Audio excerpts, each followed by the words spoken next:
de las formas de conducir el poder al que se aspira. Se trata también de un momento de enfrentamiento en el orden personal, con a veces con los peores calificativos, y también una lucha a muerte en el escenario de la desinformación, de la falsa noticia, de la utilización de las estrategias, de las redes sociales y de las nuevas tecnologías. En esta mañana un análisis desde las ciencias sociales con el doctor Jaime Chuchuca Serrano, investigador social,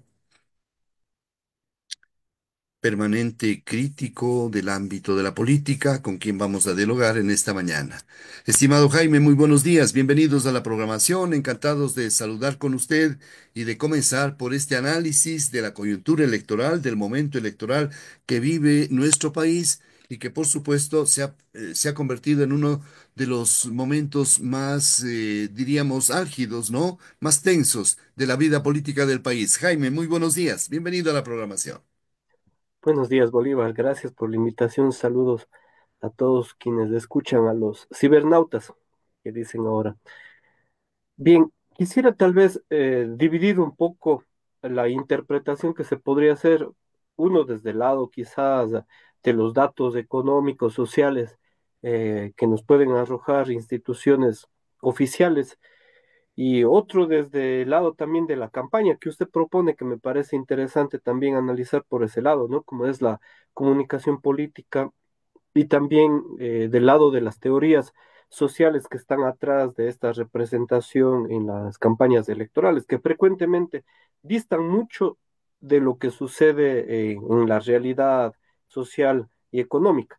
Es decir, tal vez la comunicación política a veces tiene otras teorías por atrás que están mucho más cercanas a la tecnología o a la hiperrealidad, al estado de propaganda que se puede calificar desde algunos autores, porque desde el lado de la economía y de lo social podríamos observar una continuación de la crisis económica nacida en 2023, la recesión de 2024 que se ha profundizado, una profundización del desempleo, a pesar de que se ha cambiado múltiples de los datos del Instituto Nacional de Estadísticas y Censos. Recordemos que se le pidió la renuncia al director del INEC porque algunos de los datos del empleo salieron justo en la primera vuelta y esto no le convenía mucho al presidente actual de la República, Daniel Noboa, que a su vez es candidato. También podríamos observar en el medio de esta crisis económica cómo hubo una gran contracción económica en el mismo sentido, un 1,5% más o menos en el tercer trimestre, para el cuarto trimestre quizá un 2%. El Foro de Economía de la PUSE había dicho que podría ser en el peor de los casos 2,6% de contracción económica en 2024. Obviamente el Banco Central todavía no saca cifras y no creo que la va a sacar hasta que pase la segunda vuelta en las elecciones del 13 de abril. Generalmente suele sacar por estas fechas del Banco Central los datos. Entonces, esta observación, además del crecimiento del desempleo al 4%, también podríamos ver cómo se ha acelerado la deuda externa. Parece que Daniel Noboa tiene abiertas las puertas tanto del Fondo Monetario Internacional como de otros organismos crediticios. Se ha incrementado la deuda de modo abismal, aunque ellos en propaganda sacan que pagan la deuda interna y deuda externa. En los números redondos no es así, porque hasta noviembre del 2024, que teníamos los últimos datos, había incrementado la deuda más bien hasta 77.000 millones de dólares, y con los últimos podría pasar los 85.000 millones de dólares, porque hay otros fragmentos de la deuda que todavía no se sumaba en el Banco Central. Y asimismo tenemos dos problemas muy graves, estimado Bolívar, que ya están calificados casi como traición a la patria. A pesar del momento electoral, esto surgió, algunos dicen, hace daño a la candidatura más de Novoa, no era que saquen los periodistas, yo creo que es conveniente sacarlos y tratarlos. Por el primer problema es el de los chalecos de cartón, el llamado caso de los chalecos del cartón, y el segundo, la privatización del campo Sacha. El caso de los chalecos de cartón un contrato de 34 millones de dólares con una empresa declarada incumplida por el mismo Estado, con muchísimas irregularidades y ya con vicios de corrupción que han sido denunciados por la prensa. Y el segundo, que es del campo Sacha, que igualmente es el campo más productivo, que ha pasado de producir de 64.000 barriles de petróleo en 2020 a 77.000 barriles de petróleo diarios actualmente en 2025. Y a pesar de eso, se quiere vender y quedarse el Ecuador con un margen más o menos del 12,5% aproximadamente, hasta un 20% mayormente. Entonces, estos datos yo creo que son importantes desde la realidad social y otros más que me olvido, como la de inseguridad, Bueno, para ir compartiendo con el tema de Jaime, la campaña. una de las noticias más importantes del día de hoy es el enunciado público que hace el Comando Conjunto de las Fuerzas Armadas, ¿no? En suma, anunciando un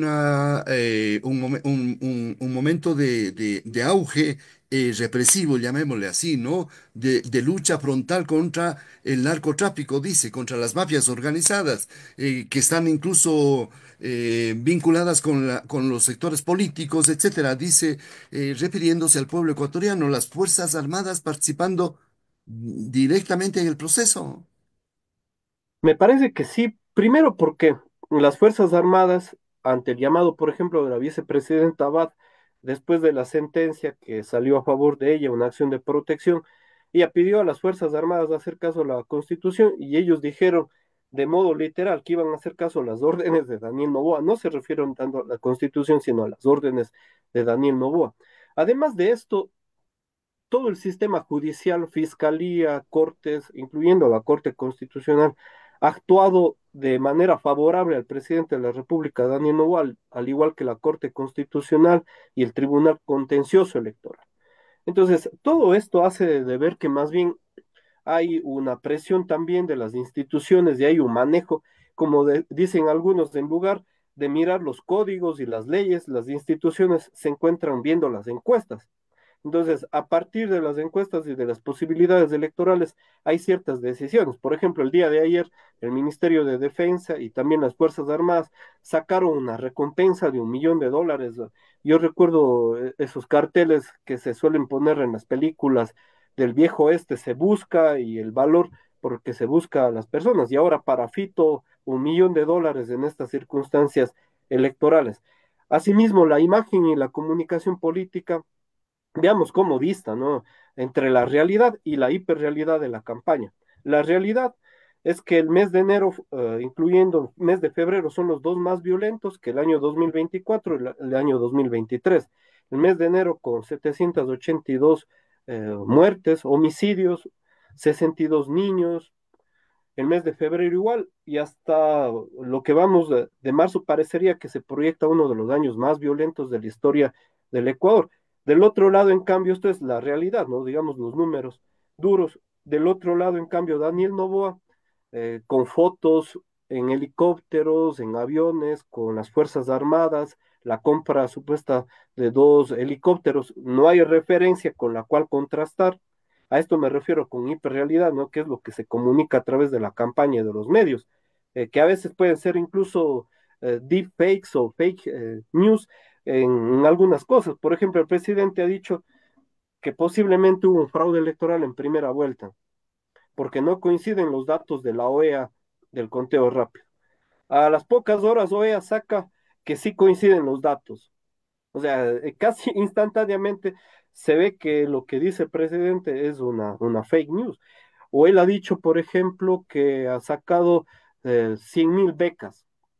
Lupa Media trata de contrastar y ni siquiera hay los datos en la CENESID, no están publicados datos económicos por el Ministerio de Economía y Finanzas, etcétera, ¿no? Tampoco por la Secretaría Nacional de Educación. Entonces, todo esto hace de ver que una cosa es lo que se comunica en política y otra lo que sucede en la realidad. Entonces, el tema de la inseguridad, yo creo que se trata de presentar a Daniel Noboa, igual que en la campaña de 2023, como la persona con mano dura, que en la que viene respondiendo a la situación de seguridad, pero los datos en realidad no han cambiado mayormente, salvo en 2024 que bajó un poco la inseguridad en el mes de febrero para nuevamente subir a finales de marzo, abril y continuar eh,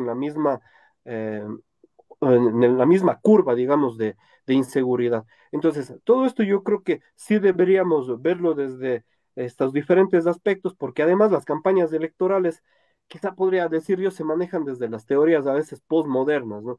De tratar de separar la realidad y pensar solamente en la mayoría del electorado y cuáles son las ideas de la mayoría del electorado para a través de esa mayoría del electorado pensar en los votos posibles, blandos, duros, en los imposibles y en los difíciles. Pero parece, según algunos datos que tenemos de las encuestas, que las encuestadoras que están a favor, podríamos decir, pagadas por el gobierno y cercanas a Daniel Noboa, no han sacado sus datos en estas semanas. Entonces hay un miedo todavía del posible empate técnico o incluso que la candidata Luisa González tenga algo de superioridad. ¿Habrá una, habrá una estrategia especial del gobierno nacional en torno a utilizar el momento de la inseguridad para sus fines electorales y ojalá fuera también para la propia seguridad de los ecuatorianos, ¿no? Se ofrece $1 millón de recompensa por la información que se pueda dar de Adolfo Macías, alias Fito, cabecilla de los choneros. Esto significa que tendremos una intervención de este tipo, digo, ¿no? Que es una mezcla de acción por la seguridad, pero a la vez también un relumbrón político publicitario. También podemos ver dos mensajes que son muy importantes, yo creo que en la cuenta de X de Daniel Noboa. Primero se conmemoraron 3 meses sobre el desaparecimiento de los 4 niños de Malvinas. No ha habido ningún homenaje ni hay un silencio total de parte del gobierno. Y por otro lado, la semana anterior hubo una de las peores matanzas, 22 personas en Guayaquil, y a poco rato un comunicado del gobierno diciendo que se iba a dar indultos desde ya a todos los que han participado, pero no refiriéndose directamente a esto, sino a toda la participación del operativo que realice Policía y Fuerzas Armadas. Pero esto es una confusión total, ¿no? Esto es lo que se comunica a través de los medios, porque el indulto primero se da a las personas que tienen sentencia ejecutoriada, quienes participen en esta semana o la anterior, Fuerzas Armadas y Policía aún no tienen ningún proceso de qué se les está acusando. Además, si están a favor de la ley, no tendrían necesidad de ningún proceso penal ni tampoco de ningún indulto. El indulto se da, repito, con sentencia ejecutoriada una vez que esté dada la pena. Entonces, estas son comunicaciones que tratan de favorecer al presidente desde el punto de vista de la seguridad o de la imagen política, pero que ya de manera normativa, procesal, no tienen que ver mucho con la realidad. Asimismo, hay otras respuestas en inseguridad. Creo que estamos en una peor crisis institucional y de seguridad que estamos percibiendo, la peor que en el año 2024.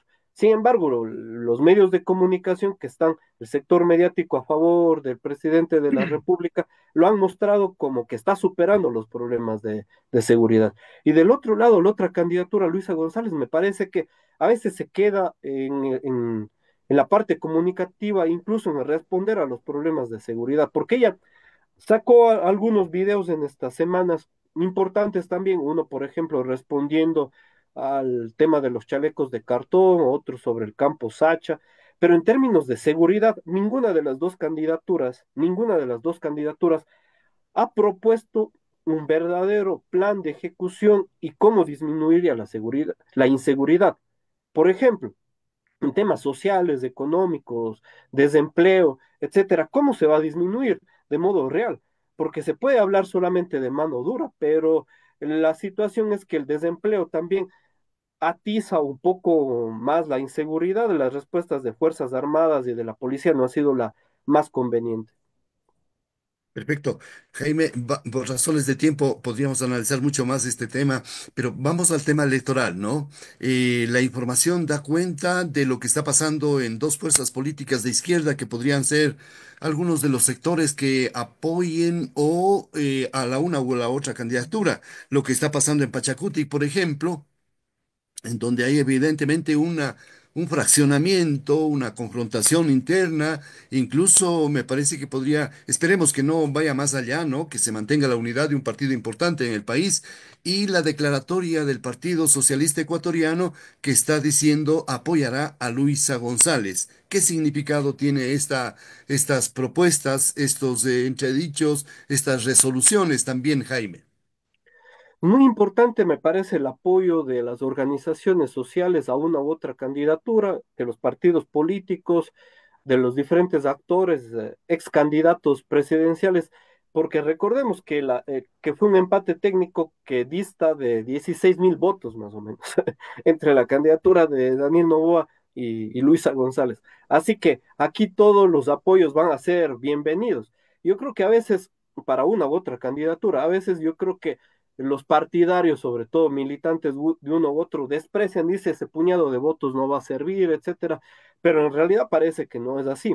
Por ejemplo, si nosotros sumamos todas las candidaturas de la derecha y extrema derecha que participaron en las últimas elecciones, podrían sumar alrededor de 5 puntos. Estoy hablando del porcentaje electoral de Andrea González, Tillería, Juan Iván Cuevas, Aquisela, Tabaqui, Gómez, Cucalón, Arauz y Cronfle, aunque los socialcristianos han estado un tanto dubitativos.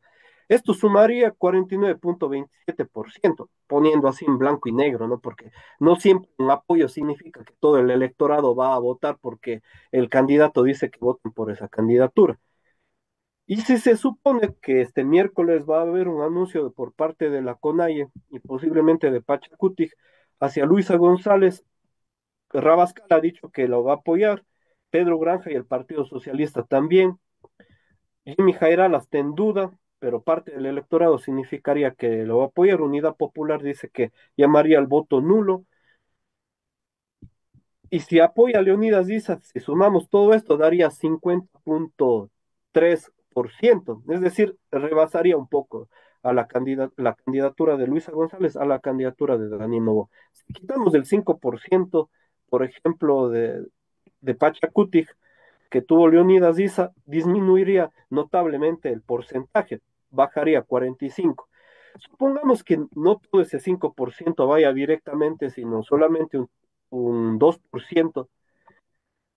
Esto casi nos daría un empate técnico, ¿no? Más o menos entre un 47, 48% a 49%. Entonces, en realidad, la mayor parte de la comunicación política que está manejando Luisa González es para atraer todo este voto de la centro izquierda, independientemente de que los actores políticos la apoyen o no. Por ejemplo, el viaje que ella hizo a la posesión del mando de Yamandu Orsi en Uruguay, sus fotos con Lula, Sheinbaum, el mismo Yamandu Orsi y algunos otros personajes de la izquierda, tratan de orientar a ese sector de la centroizquierda, al igual que lo hizo Daniel Noboa cuando viajó a la posesión de Donald Trump. Se tomó fotos en la posesión de Donald Trump con Milley, con Elon Musk, algunos otros para firmar ese voto de la derecha y centro derecha. Y el discurso de ellos están tratándose de orientar a ese sector. Incluso Daniel Noboa se ha presentado en algunas ocasiones de un modo más quizá eh, cómodo, no tan extremo.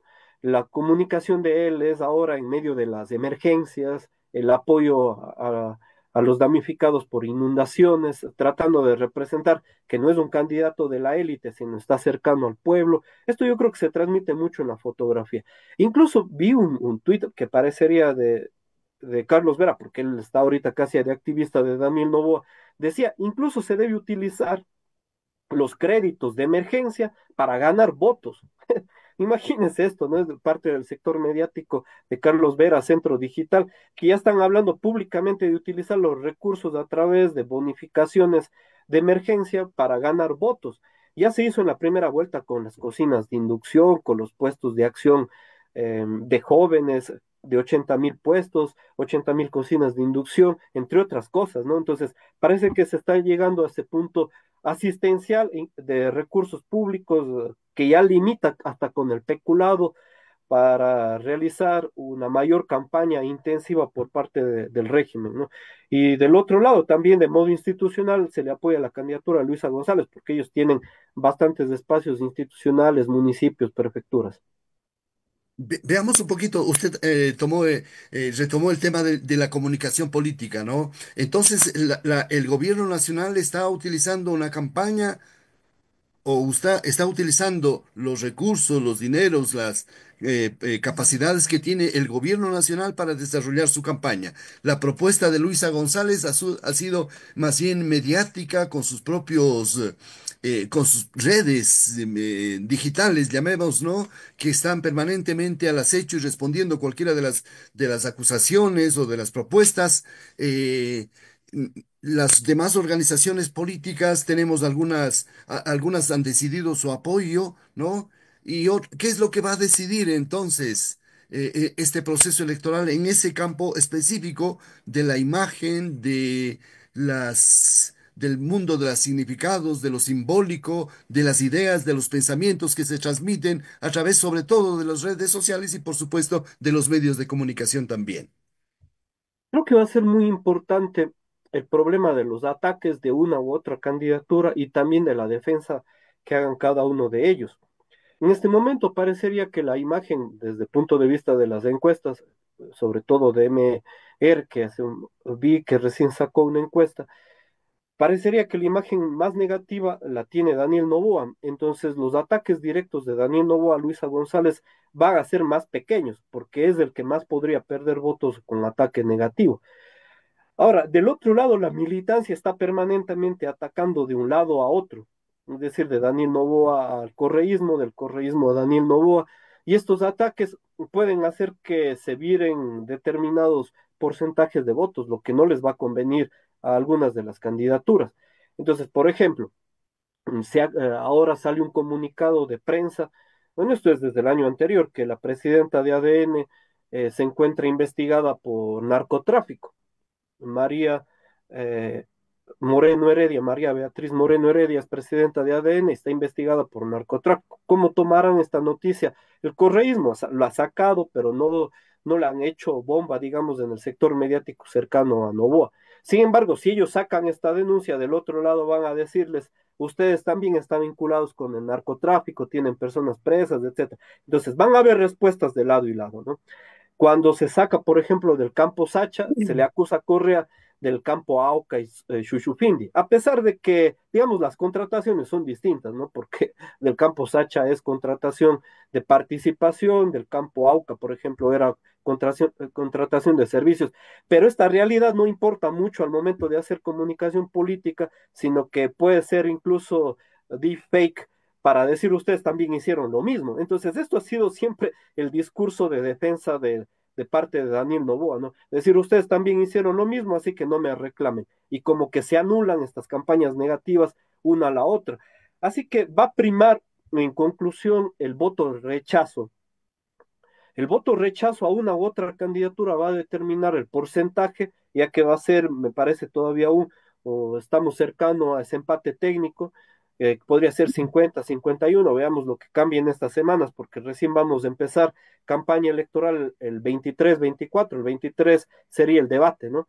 Y continuaría hasta los siguientes días, bueno, aunque hay una norma del CNE que prohíbe seguir haciendo campaña en redes sociales, se hará campaña hasta el mismo día de las votaciones. Hablemos un poquito de las organizaciones sociales, Jaime. Me parece que también podrían tener y en determinados momentos de la historia han tenido un papel relevante en el país, ¿no? Me quiero referir, por ejemplo, a las organizaciones ecologistas del país, a los jóvenes militantes de Yasunidos, de las organizaciones que están en la lucha por la defensa del agua. Me parece que también el movimiento campesino organizado la lucha de las mujeres, de los jóvenes, de los estudiantes, etcétera, son sectores que podrían mostrar diríamos así, una participación política electoral más allá de esta contienda y de este enfrentamiento, incluso de estos ataques de las más negatividades, de las mayores negatividades de uno y otro candidato. Ahora, viéndolo desde ese punto, también existe una polarización en las organizaciones sociales ecologistas, por ejemplo, o incluyendo también indígenas. Voy a poner un ejemplo claro para que sea. Confenaye, que es la organización de indígenas de la Amazonía, sacó un comunicado público de apoyo a Daniel Noboa. CONAICE, que es la Organización de Indígenas de la Costa, sacó un comunicado público de apoyo a Luisa González.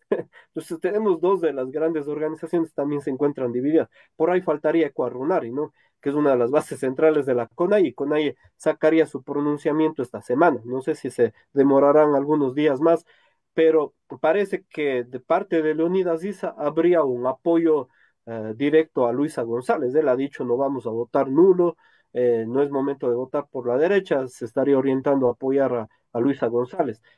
De parte también de las organizaciones ecologistas, algunas han dicho que van a apoyar a Daniel Noboa y otras a Luisa González. Incluso algunas hablan de irse al nulo. Entonces, esto también hace dividir. Yo creo que en estas circunstancias también el nulo, aunque no sea mayor parte de todas las organizaciones, también va a significar algo, sobre todo si es que las elecciones están muy apretadas. Hay que ver muy bien esto, ¿no? Entonces, tuvimos una elección de primera vuelta, casi de un empate técnico, y que estamos empezando la segunda vuelta y hay grandes problemas para, sobre todo las candidaturas de Daniel Noboa de ampliarse mucho más allá. Y está en disputa ese 5% del porcentaje de Pachacuti y de la Conaya.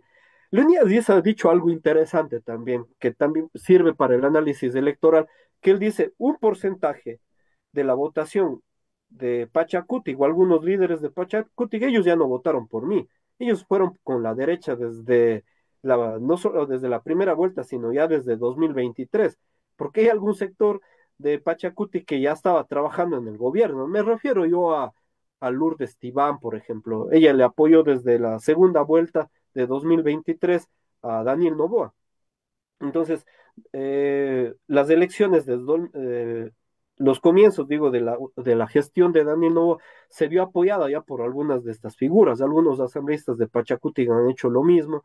Entonces, por eso también me parece que se redujo el porcentaje electoral de Pachacuti al 5%. Podría haber crecido un poco más si no era por estos apoyos. Y se puede ver también cómo geográficamente en Sierra Centro y Sierra Norte parte de esa votación se fue efectivamente con Daniel Noboa. Que cambie mayormente para la segunda vuelta, esa va a ser la pregunta de acuerdo a la campaña o la comunicación política que están manejando Luisa González y Daniel Noboa. Entonces ellos por eso dicen, vamos a hacer más campaña en los lugares donde más votación hemos tenido, han dicho las dos candidaturas. Entonces la visita de Lourdes Tibán a Cuenca no tenía un sentido político, solamente jugar un poco de carnaval con el alcalde y el prefecto, porque en este momento hay una confrontación directa entre el gobierno nacional y nuestras autoridades en la provincia de La Suay. Aunque yo he visto alcalde y prefecto se llevan bien en el caso de la provincia de La Suay, ¿no? Y la ciudad de Cuenca. Han venido teniendo actividades en conjunto, no han tenido mayores discrepancias y en eso parece que han manejado muy bien la comunicación. También el alcalde de la ciudad de Cuenca parece que está en una posición ahorita un tanto neutral, por decirlo de algún modo, no está apoyando directamente a una u otra candidatura, porque también los municipios que están un poco alejados del correísmo o alejados tal vez de la candidatura de Dani Novoa, les convendría estar en buenos términos con cualquiera de las dos autoridades que gane, o los dos candidatos que gane y se convierta en el o presidenta de la República. Entonces, yo creo que por ahí sí juega un poco los intereses, antes que solamente la figura de las candidaturas, donde sí hay una confrontación directa y se puede ver, es en Quito y en Guayaquil. A Pavel Muñoz se le ha perseguido, creo que mediáticamente, de modo muy duro, y a Aquiles Álvarez se le ha llegado incluso ya a enjuiciar, ¿no? Es el caso de las petroleras, se le cerró ahora a través del ARCSA algunos negocios de la familia.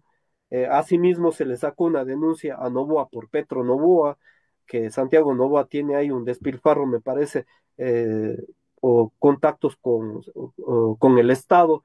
Hablan de 3 millones de galones de combustible. Entonces, bueno, de lado y lado hay denuncias y respuestas ataques para tratar de bajar el porcentaje electoral en el caso de Guayaquil y de Quito. En Quito ganó Noboa, pero en Guayaquil ganó Luisa González. Entonces hay una lucha intestina y muy grande. Ahora hay que ver también que el ataque no siempre es favorable, ¿no? A una u otra candidatura. Yo creo que ahí van a tener que pensar estratégicamente qué es lo que va a ser más conveniente en estos momentos, porque recordemos que en la campaña de 2023, para la segunda vuelta en la que ganó Daniel Noboa, le ayudó mucho, aunque no deberíamos decirlo de modo en los derechos humanos, pero le ayudó mucho el asesinato, el magnicidio de Villavicencio, porque esto fue transmitido a través de Fiscalía y de los medios de comunicación como si el correísmo hubiera sido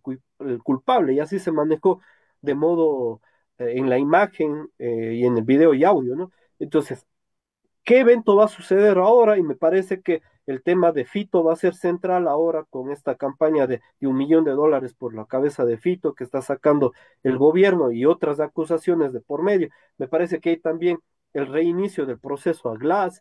Entonces se está manejando justicia, Fuerzas Armadas, también policía a través del tema electoral. No debería ser así, pero esto es lo que está sucediendo de modo en los hechos de la comunicación política. Para cerrar nuestra programación, una pregunta un poco difícil, mi querido Jaime, pero yo creo que los ecuatorianos, incluso con el respeto debido a todas las fuerzas existentes en el país, es preguntar por la incidencia de grupos delincuenciales nacionales e internacionales en la vida política del país, ¿no? Que obviamente están ocultos, generalmente no muestran sus intereses, sus posturas, pero que después se sabe que sí intervinieron, ¿no? Pues generalmente suele ocurrir que pusieron dinero, que etcétera, y entonces podríamos escarbar un poco ahí, Jaime. Todos estos grupos vinculados con el narcotráfico, y aquí también otro número que no se ha logrado evidenciar, Daniel Noboa dice $30.000 millones al año que mueven los sectores vinculados al narcotráfico. En realidad los números conservadores hablaban de 4.000, pongamos hasta $7.000 millones, pero hablar de 30.000 que no han sido todavía testeados o haber hecho un check-in por parte de las organizaciones. Creo que sí hay un aporte a todas las organizaciones sociales. Para poner un ejemplo, esto es una constante en el Ecuador ya, incluyendo en las dos candidaturas, aunque ellos no sepan, podría venir algún dinero de estas organizaciones porque son las que están dominando el sector también económico, por decirlo de alguna manera. Por ejemplo, el lavado de activos en el Ecuador, en el año 2024 solamente hay un caso sancionado con sentencia. Entonces, en 2023 creo que son dos casos. Entonces, esto llama mucho la atención, ¿no? Y generalmente el lavado de activos se hace a través del sistema financiero, bancario y de cooperativas. Entonces, ¿cómo están vinculados también estos sectores? Y a través del otro lado, incluyendo de las instituciones del Estado. Entonces, yo creo que esto es una constante ya en el país y los vínculos de una u otra candidatura, aunque ellos no quieran. Yo estoy recordando, por ejemplo, la candidatura de Fernando Villavicencio, que él decía, hay un candidato asambleísta en mi lista que tiene relaciones con grupo. Yo no quise que él esté candidato, pero ahora no lo podemos sacar. Entonces, hemos llegado nosotros a esta circunstancia ya en las organizaciones electorales de que incluso ellos no pueden filtrar completamente a todas sus candidaturas. Y esto también se aprovecha de modo mediático para también contradecir y al momento del ataque. Y va a ser muy interesante también el debate de segunda vuelta que se va a realizar el 23, ¿no? De marzo, me parece que es el debate de segunda vuelta, en el cual las propuestas de cada uno de los candidatos va a ser importante y también la manera en que manejen la comunicación. Aquí también interviene también todo este sector profesional de comunicación, sectores mediáticos, que son los que primeros opinan sobre la campaña, sobre el debate, y después de eso hay algún sector que está indeciso y empieza a ubicarse también por el post-debate, por las tendencias que se realiza en las redes sociales, la comunicación política, los artículos que salen en los medios de comunicación. Entonces, esto va a ir decidiendo un poco también parte del sector indeciso, que a partir de esto ya es menor, ¿no? Frente a la primera vuelta, por también la polarización que vivimos en la primera vuelta electoral. Entonces, todo esto nos va a permitir tener mucha conversación, creo que para las siguientes semanas, Bolívar. Perfectamente. Muchísimas gracias, Jaime, por acompañarnos en esta mañana. Quiero decir que los ecuatorianos deberíamos tener, digo yo a nombre propio, personal también de este programa, Jaime, la expectativa de que podamos encontrar algunos criterios, algunas ideas, algunas propuestas de carácter común de los ecuatorianos, ¿no? Elementos que nos puedan unir a los ecuatorianos en esta lucha a muerte en el orden político, en el orden de la comunicación política, en el orden electoral que estamos viviendo los ecuatorianos. Muchísimas gracias por acompañarnos, Jaime. Encantados de escucharle. A usted, saludos. Muchísimas gracias también a nuestros amigos oyentes, a quienes nos acompañan en esta programación. El día de mañana los esperamos nuevamente en Audiciones para la Vida. Bienvenidos a la programación. Encantados de compartir con ustedes Audiciones y Alfa de Cuenca.